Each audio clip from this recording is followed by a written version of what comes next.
External Affairs Minister Dr. S. Shankar has inaugurated India's first overseas Jan Aushadhi Kendra in Mauritius, testifying the close bilateral cooperation, especially in the key health sector. Dr. S. Shankar was in Mauritius on a two-day visit, one of the first countries he visited in his current term as External Affairs Minister.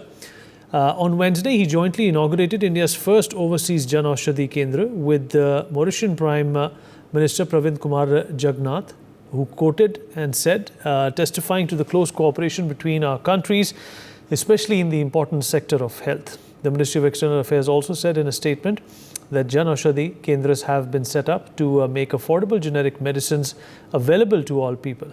Dr. S. Shankar and Prime Minister Jagannath also inaugurated a modern medical facility built with Indian grant assistance in Grand Bois on Wednesday. We'll talk about this. What do these Jan Aushadhis testify to, and what do they mean as well?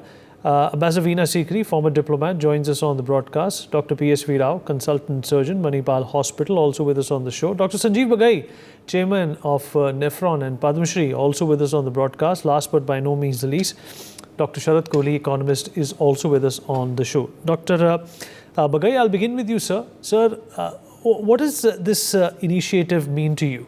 It obviously cements India's position as one of the first disruptors and one of the first civilizations to talk about Aushadhis as a way of curing diseases. The fact of the matter is that Big Pharma has moved a long way, but when it comes to the genesis of medicine, India has had a lot to contribute, and in fact we should see reflections of that through these Jan Aushadhi clinics. Good evening everyone. So I think India has stood very tall even before COVID and more so after COVID. The fact that India lent a helping hand to more than 30 odd countries or 35 odd countries to provide them free vaccines in the moment of the catastrophic pandemic bears testimony as to India's statesman-like picture as far as healthcare is concerned.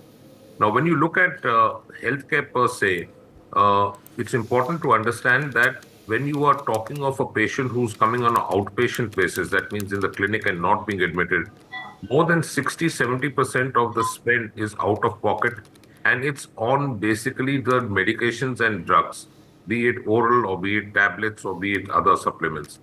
In an inpatient, that means when a patient is admitted, more than 25% of the total hospital bill spend is on medications and drugs. The India story as far as the pharmaceuticals are concerned, more than 200 pharmaceuticals. At the moment, we are standing at 65 billion USD, and it's going to reach more than 450 billion USD by 2047. When you're looking at a pharma spend, we are in the next few years, Indians will be spending 1 trillion USD just on pharmaceuticals. The vaccines per se, again, Indian produced vaccines. India produces more than 24 odd different vaccines. More than 60% of the global production happens in India, and India has been exporting vaccines globally for many decades. Generic per se means a medication of the same constituency, same efficacy, is produced with the same constituents. The doses remain the same, safety, quality, performance remains the same at almost half the cost as compared to multinationals. Mainly, it is very effective in medications like in antibiotics, especially the high-end antibiotics, or cold coughs or asthma patients. Also inclusive in this is when we are exporting technology is the digitalization of healthcare. And I think India has helped a helping hand in many countries as far as this is concerned. And last, most importantly, is consumable and disposable. Syringes, needles, gloves, drapes, gowns, all this is produced at almost half the cost in India as compared to most Western countries. So I think this is going to improve the healthcare overall. What we have learned in COVID is no one is safe till everyone is safe, which are lesser fortunate at the present moment and make them more self-reliant. So full marks to India. Absolutely right. And Dr. Sharath Kohli, going by the COVID example that India portrayed to the rest of the world, it only goes on, to show and display one thing, that the medicine that India wants for its people, it also wants to share with the rest of the world, because we definitely, even when it comes to medicine, even when it comes to welfare of humanity, we believe in Vasudev Kutumbakam. Good evening, Vineet. Good evening to my fellow panelists, and good evening to NewsX viewers. Yes, Vasudev Kutumbakam is the principle we follow, that we do not consider other countrymen as aliens. We treat them as part of one humanity, and I think it's benefit of the mankind that we think of. And I think Mauritius has been an old Indian partner. We all know that most of the Mauritians they owe their origin to India. India has had very healthy relations with Mauritius in the last few years. And I think Jan Aushadhi Kendra as a concept, if you walk into any Jan Aushadhi Kendra shop, you will find that it's known for providing you medicines at very, very reasonable prices. And I think the price difference could be as high as 70%. So something which you get for 100 rupees, for example, at any other store, you may get it for 30 rupees. And as Dr. Bagai rightly said, it's a generic medicine. The constituency is the same. There's a standard a mix which is there, which is uniform, which is uniform across all pharma companies, in fact, uniform across the world for that matter. So effectively, you are taking the same medicine, although I've got a medical expert sitting with me, it's their domain, but effectively, you are taking the same medicine. It may not have a fancy brand name, but effectively, you are getting the same medicine. I think to bring that to a country like Mauritius, which is primarily dependent on agriculture. I've had the opportunity to visit Mauritius many times.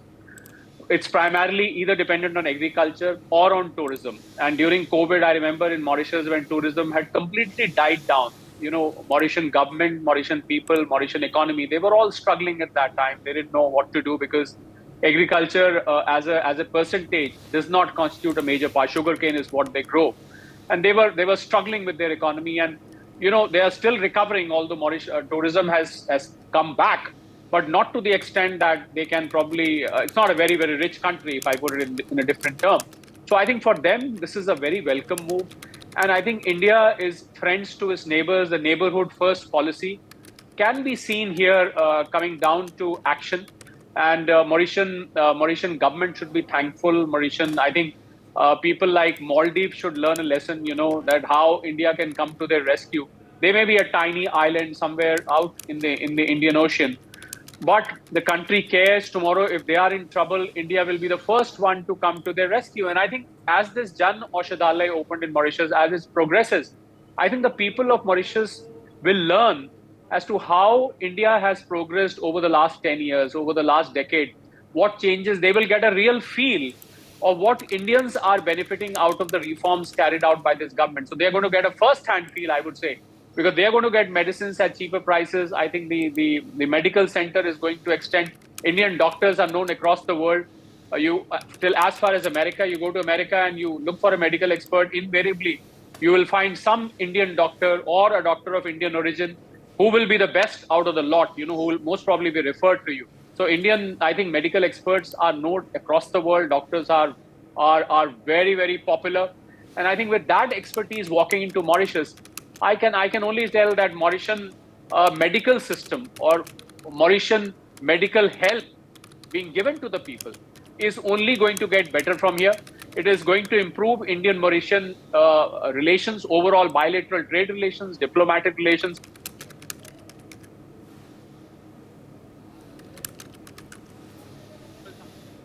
Okay, Dr. Kohli, there seems to be a problem with your frame. Okay, there you are. Dr. Kohli is back. Continue, sir. Continue. I think the people of Mauritius, the government of Mauritius would know that because China was trying to cast a shadow of influence. I think they would know that who's the real friend. This is what China, every time India makes a move, China tries to thwart it. And now people will know that who's actually doing work from them at the ground level. So I think a very welcome move, and I think you will start getting, I would love to, for NewsX to have, after some time, know the reactions of the Mauritian people as to how people of Mauritius have reacted to this. How many of them have been availing the facility? How was their experience? How much money have they saved? I think it'll be wonderful, Vineet, if we could have a follow-up show also after a few days when we can speak to the Mauritian people as to how they have benefited from this gesture from India. Vineet. All right. Let me also rope in Bazavina Sikri into this conversation. Baza Sikri, India has given a lot in terms of medicine, from Ayurveda to rhinoplasty. In fact, the first surgery that happened in the world was conducted by a surgeon in India. I'm not sure of the name. I think it was Vatsayana. Dr. Bagai would, in fact, corroborate me on that. But the fact of the matter is that, what we started 5,000 years ago, we still continue to do that. And that is not, just a piece of information, but that's a testament to our consistency as a civilization, isn't it? Absolutely. I think that we said it all when India hosted the G20 summit last year, and the entire year of meetings. Our slogan was one earth, one family, and one future.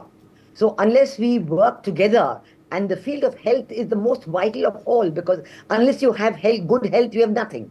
You cannot even partake. Young children can't join the education stream if their health is not good, if they are malnourished, if they don't get medicine. So health is the core of this global initiative. And I think that the initiative that government of Prime Minister Modi has started with the Jan Aushadhi Kendra in Mauritius is a tremendous initiative, because I think that it's carrying India's leadership of the global south to a practical and a new level, which will prove to these countries that we mean what we say.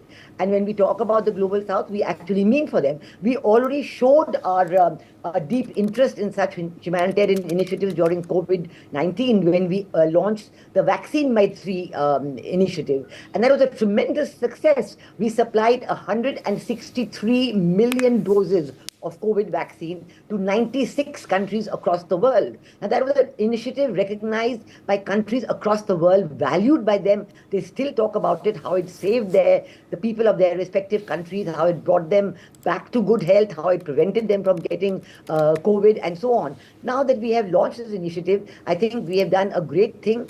There's one key factor that we have to look at in the continued success of the Jan Aushadhi initiative, Jan Aushadhi Kendras that we want to set up in different countries, and that is the supply chain factor.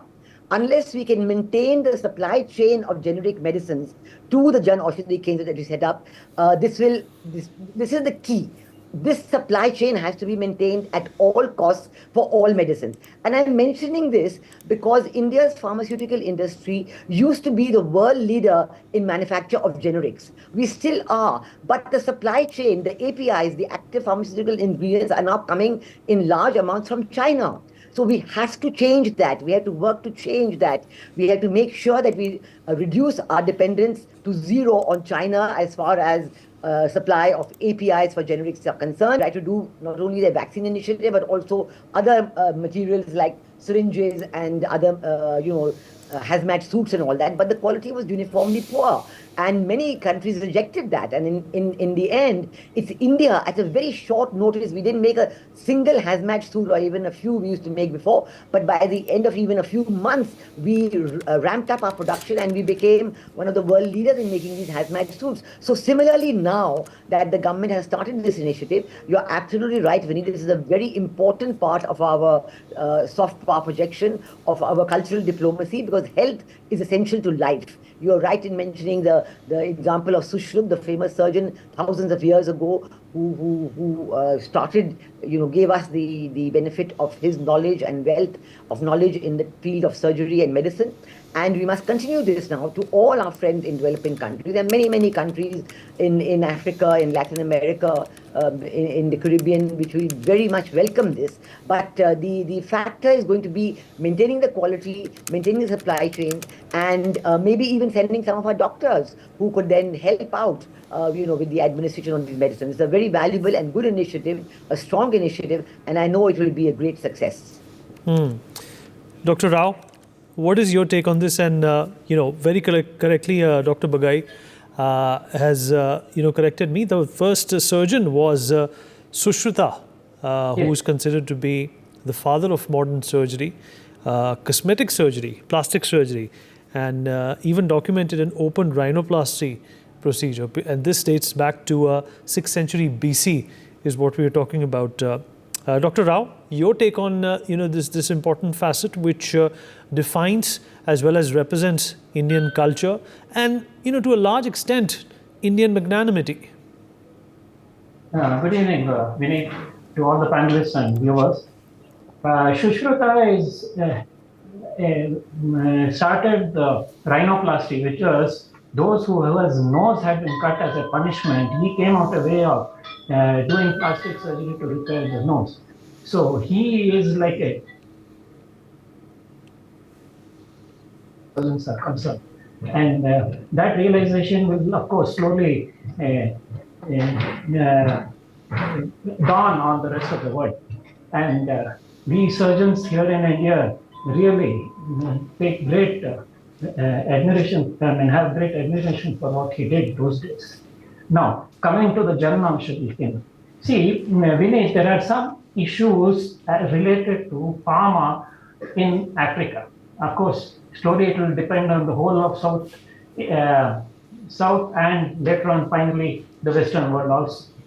The issue is how do you get quality medicines at affordable prices? Now, as far as quality is concerned, Jan Aushadhi, one of the advantages will be not only that they will get at affordable price, it will be easier for the government to only supply from those companies which are strictly keeping quality. What happened was that till some years back, India was the main supplier of pharmaceutical products to the whole world, and we had the complete supply chain from the basic raw materials to the final formulations. China did to Indian pharma what they did to most industries worldwide. That is supply at such a low cost that the local industries which were manufacturing the active or APC is the active pharmaceutical ingredients API were shut down because of the cost, the low cost of Chinese products. They have been doing this to all countries and they did it to our Indian pharma industry. Now, some companies, in trying to compete with their low cost, reduce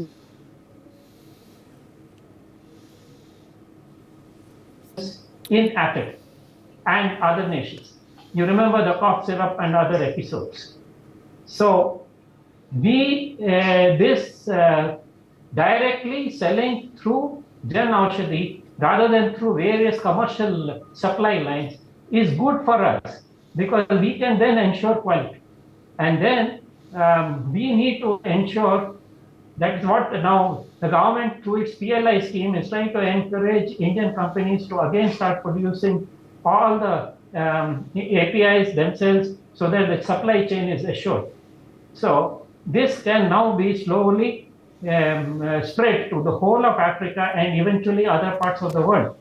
We can even spread this eventually to US and Western countries. If they can supply junk food by their staying in India, we at least can supply good medicines to their countries. And our generic drugs compete very well with the American and European countries, but we have to meet the standards of FDI, etc. Otherwise, they will put down, like recently they have issued notices to a large number of Indian farmers questioning their quality control. So we need to maintain quality, we maintain reasonable prices, and I hope more of these Jan Aushadhi Kendras are opened all over, initially Africa and then rest of the world. The other thing I would love to see happen is telemedicine. India set up the entire telemedicine setup for North Korea. I don't think many people know about it. Indian doctors went to North Korea and set up the telemedicine network there. We can definitely provide telemedicine to many of these countries so that sitting in India, we can help them with their problems. Remember another thing, that infectious diseases is a major problem in the global south, and to which India has more experience than the Western countries as of now. And the vaccines has already been discussed. So both medicines and vaccine-wise, instead of going through WHO, where China influences WHO to prevent Indian drugs and Indian vaccines being popularized, we can directly go to the public there and supply through Jan Aushadhi and through telemedicine. I hope a lot of telemedicine centers also come up in these countries by the Indian government so that we Indian doctors sitting here in India can help a lot. And then those who need very sophisticated care, though just those number of patients can be shifted here for better care, which is already happening from many countries. But this can be done on a larger scale, and medical tourism will help our health industry also to grow further. So these are all the things I would like. I would like more Aushadhi Kendras. I would want telemedicine, and I want tourism, medical tourism also to increase. All these things can be combined to improve health. Health is wealth, and it improves health in the global south and in India. We have been projecting ourselves as the leaders of the global south, and this is what we need to do. For more such videos, subscribe to the NewsX YouTube channel, hit the bell icon.